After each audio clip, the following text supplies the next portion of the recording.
Southeast Asia. It's my favorite part of the world. I'm a scholar who loves history and how it plays out in the present. Not to mention what it can tell us about the future. The 10 countries of ASEAN are about to integrate more, but for me, that just means everything old is new again. In this 4-part series, I go on a personal journey to show you how much we Southeast Asians have in common, even when we don't want to admit it. I investigate shared culture and the things we fight about. And I seek answers to my lifelong obsession with ASEAN identity and ask young people how they see our future. From the highlands of West Sumatra to the streets of Bangkok, from the temples of Yangon to the palaces of Java. This is my Southeast Asia.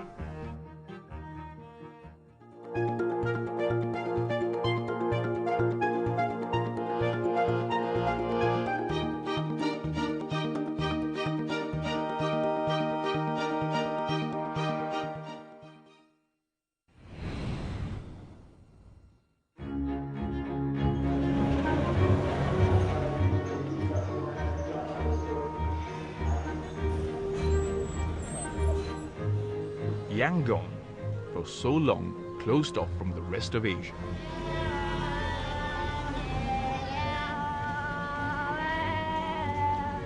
What a thrill to be here. My name's Farish Noor, and I'm a writer and scholar of Southeast Asian history. I've lived and worked around the world, but Myanmar is virgin territory for me. It's the perfect place for me to start my latest journey. I love getting out in the field to test my theories, finding affirmation and new contradictions. I collect antiques, so I'm always picking up old items along the way.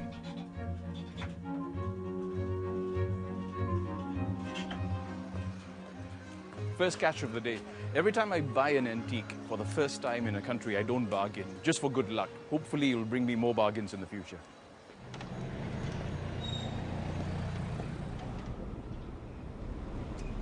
As a student of history, I also appreciate heritage buildings, so this city is a special treat for me. I love this old architecture. There's so much of it still left. Just hope they take care of it. Please, please, please, please take care of it. I'm using old souvenirs to see if some landmarks have survived.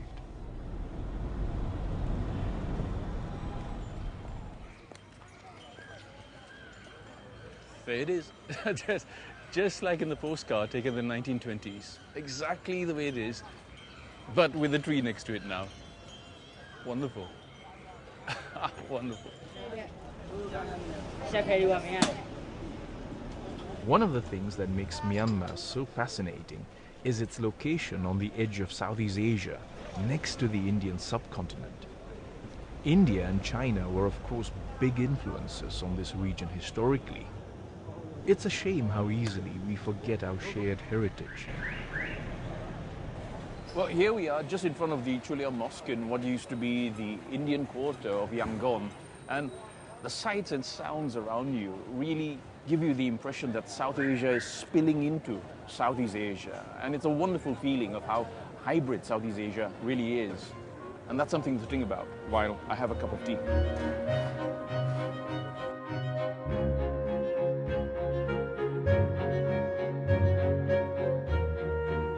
On my travels, evenings I usually spend reflecting and recording my observations. I'm encouraged by how much Yangon has lived up to what I hoped and imagined, with so many traces of Southeast Asia and beyond.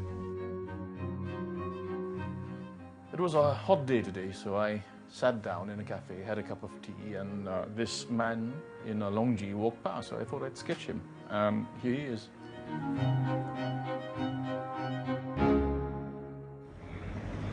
The next morning, I visit the famous Shwedagon Pagoda. and it really gets me thinking again. Well, this is an emotional moment for me because after 20 years of studying Southeast Asia, I'm finally in Myanmar. But it also raises questions for me, such as why does Southeast Asia have to stop here in Myanmar when just a few hundred kilometers away there's India and there's Bangladesh? And why does Southeast Asia have to stop in East Timor or Vietnam? And who decided where Southeast Asia ends and why? Does it even make sense?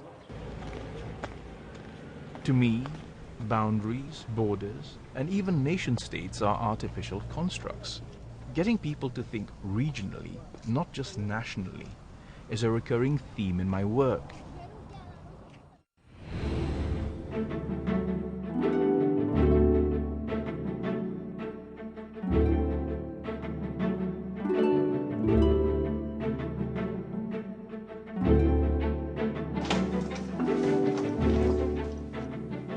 I guess my office is not the typical academic space. Among my prized items are antique maps. I've collected more than 100 of them over the years.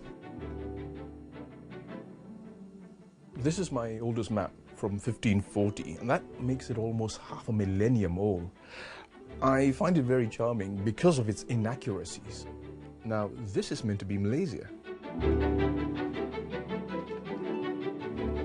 From the 16th century onwards, the maps get more accurate about geography, but they support my argument that there were no consistent depictions of countries in the region.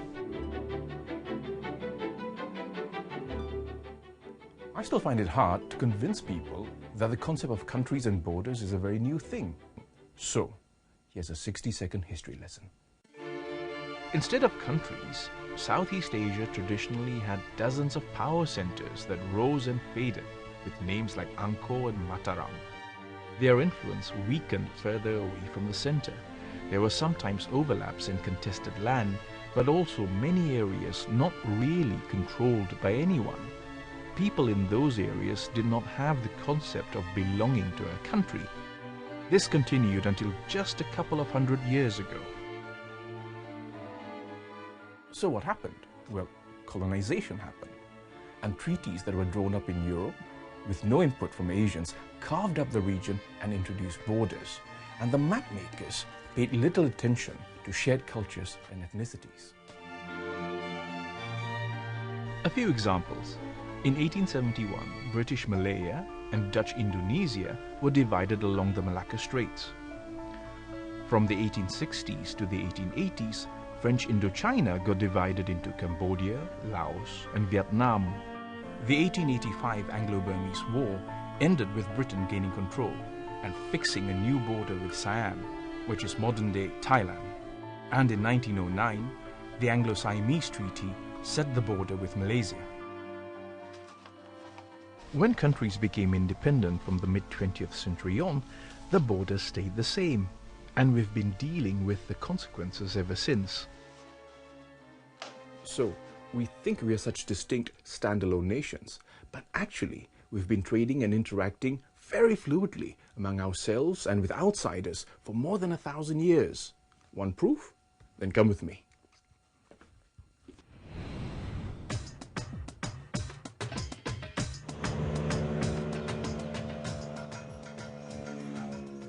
I'm heading into the highlands of West Sumatra in Indonesia. I've been hearing about some fascinating new archaeological finds and want to see them for myself. I'm looking for an expert named Budi Setiawan.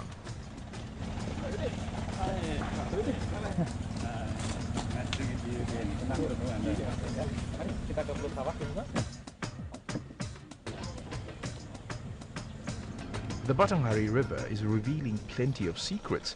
Gold dredging machines are turning up coins and artifacts, hinting at a distant trading past. Now we are really in the heart of West Sumatra.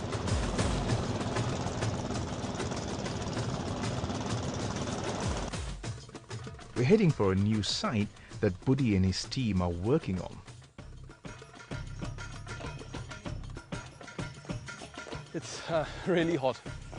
The things I do for history. And here we are, with secrets about to be revealed.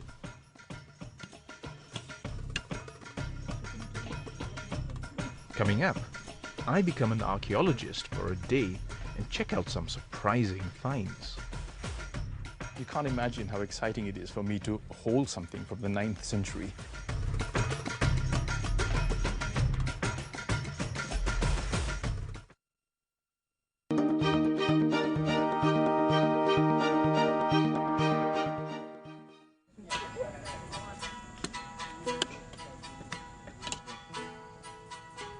I'm at a new archaeological site in West Sumatra. Budi Setiawan shows me where his team has found the foundations of what's believed to be a Buddhist temple.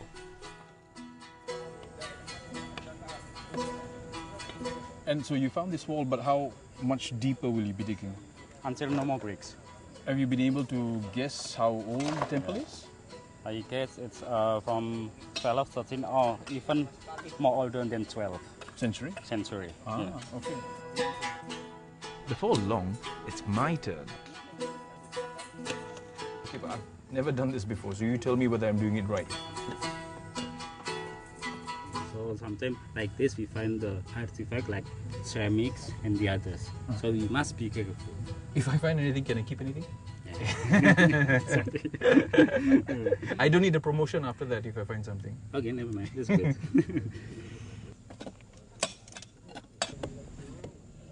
No artifacts have been found here so far, but at a nearby site where they finished digging, it's a different story. Some pieces found here, which I'm told I'll see the next day, are surprisingly old. Berdasarkan dari prasasti dan patung tadi ini berasal dari abad ke-9. Jauh lebih langka daripada yang disangka dulu tuh. Iya, iya. Selama ini menyangkanya abad 12, 11, 12 atau 13. Ah. Dan tentang penemuan-penemuan yang di kawasan ini, ya, kenapakah barang-barang ini begitu penting buat sejarah Sumatera? Ini kan menunjukkan bahwa kerajaan Melayu yang ada di Dharmasraya ini sudah berhubungan dengan dunia luar. Tidak hanya dalam lingkup Nusantara, tapi jauh ke luar Nusantara, Cina, India, Vietnam, dan sebagainya. Itu kan menunjukkan di sini sangat ramai sekali. Gitu. Jadi hubungan internasional sudah terjadi di sini jauh abad sebelumnya. Gitu.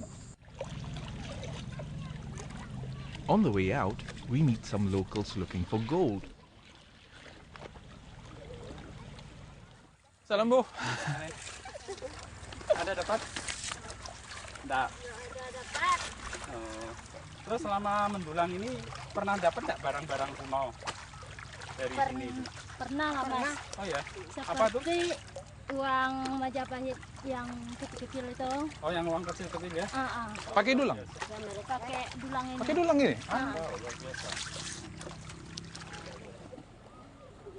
Someone else found a miniature scroll. This is the inscription that we found in the river. And it has this writing, but nobody can understand this. Many experts want to read this, but until now, no one can read it. And the other was found in the Philippines. Another one like this was found in the Philippines. Yeah, with the same writing. Same writing, but nobody can Nobody read it. can read it until now. That's remarkable. Beautiful. It's amazing. Yeah.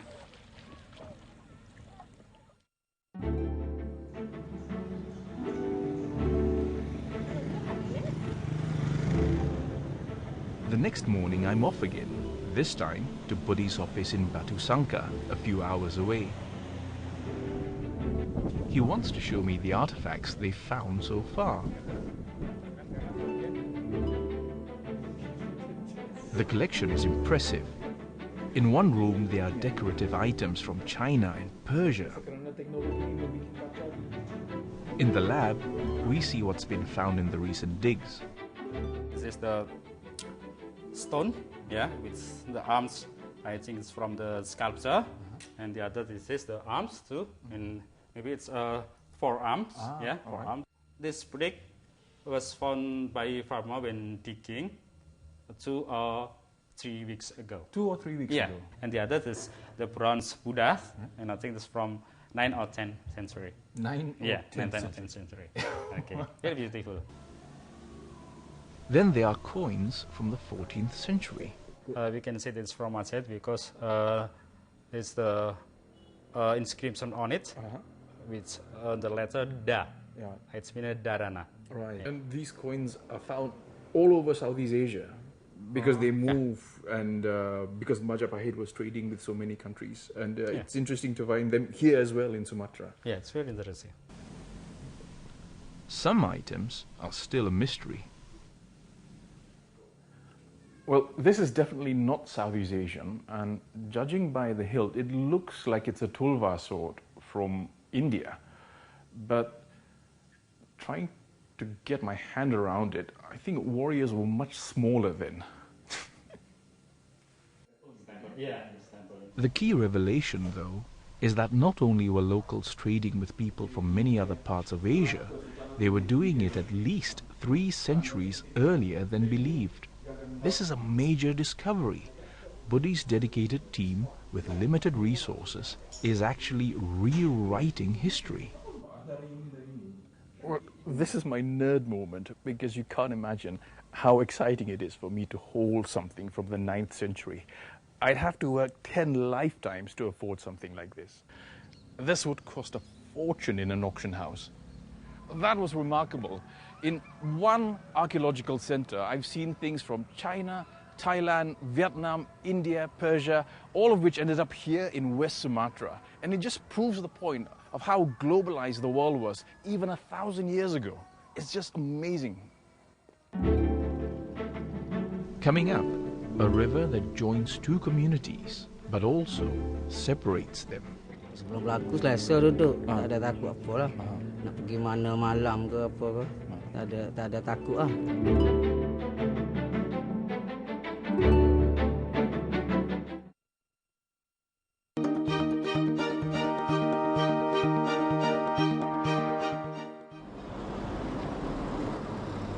Temples tell a story, and this one is about the fluidity of borders.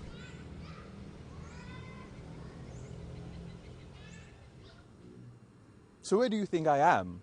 Now, you'd be forgiven for thinking that this was Thailand, but actually no. We are in Kelantan, Malaysia, and this is not surprising because up till the Anglo-Siamese Treaty, this part of Malaysia was actually ruled by Siam. And that's why until now, till today, you still see all these traces of different cultures overlapping with each other. And I think that's why, for me, doing research here in Kelantan or Patani next door is so interesting, because these are really the most complex and diverse parts of Southeast Asia.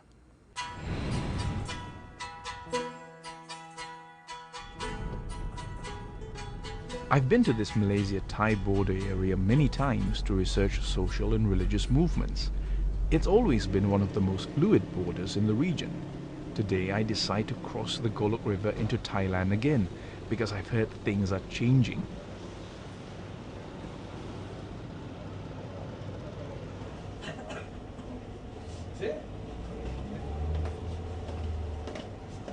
Locals can still use a white pass to cross without stamping their passport. Further along the river, people cross back and forth without any documents at all. But lately, there's been increased violence and tighter security.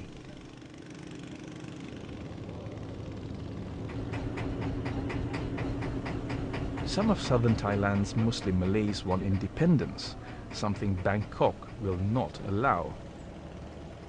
The locals are friendly despite the tension, and even the border control is not as tough as I expect.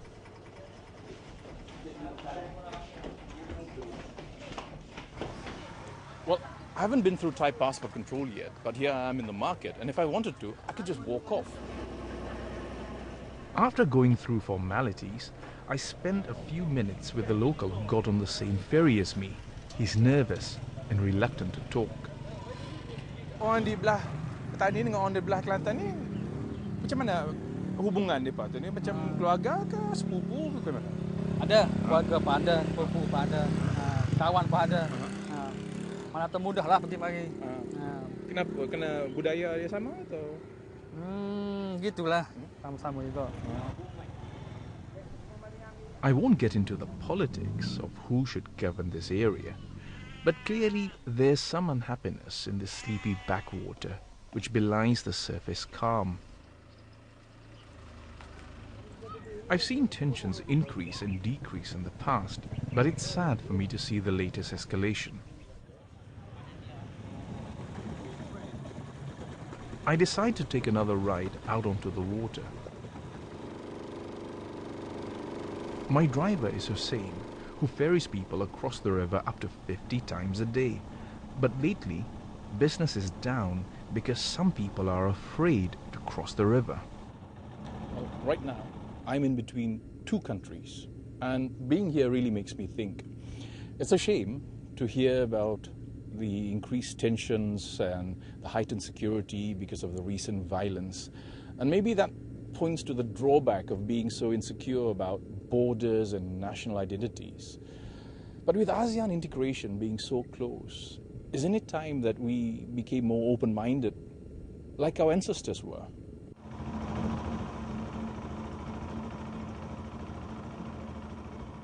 Hussein takes me to his home on the river. 3 families live here, all related. Jadi abang rasa abang ni apa? Abang orang Thai ke, abang ni orang Melayu ke, orang petani ke? Yang mana yang lebih penting? Sekarang ni lebih orang Melayu petani lah. Yang tu yang penting. Yang tu yang penting. Kau ada berlaku kat rumah apa, dia mari bong tembak kat rumah. Tapi waktu malam tak buka pintu lah. Oh, Takut. malam tak boleh buka pintu. Takut. Sebab takut ada orang ketuk pintu masuk tembak dalam. Sekarang orang tembak dalam. Oh. Dan apa harapan abang tentang masa depan yang akan datang ni? Ini saya nak lihat 4 wilayah ni nak aman damai macam dulu. Macam dulu. This beautiful area is a reminder that rivers and oceans once helped bring people together and make Southeast Asia what it is.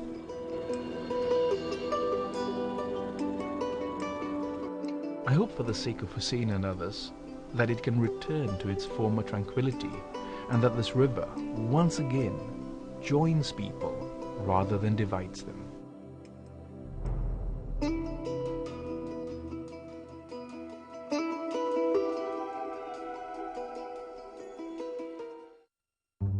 In next week's episode, the things we Southeast Asians fight about, from batik to cuisine. Itu bisa kita periksa.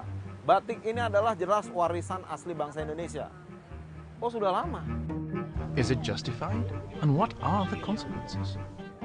That's next time on My Southeast Asia. So, see you then.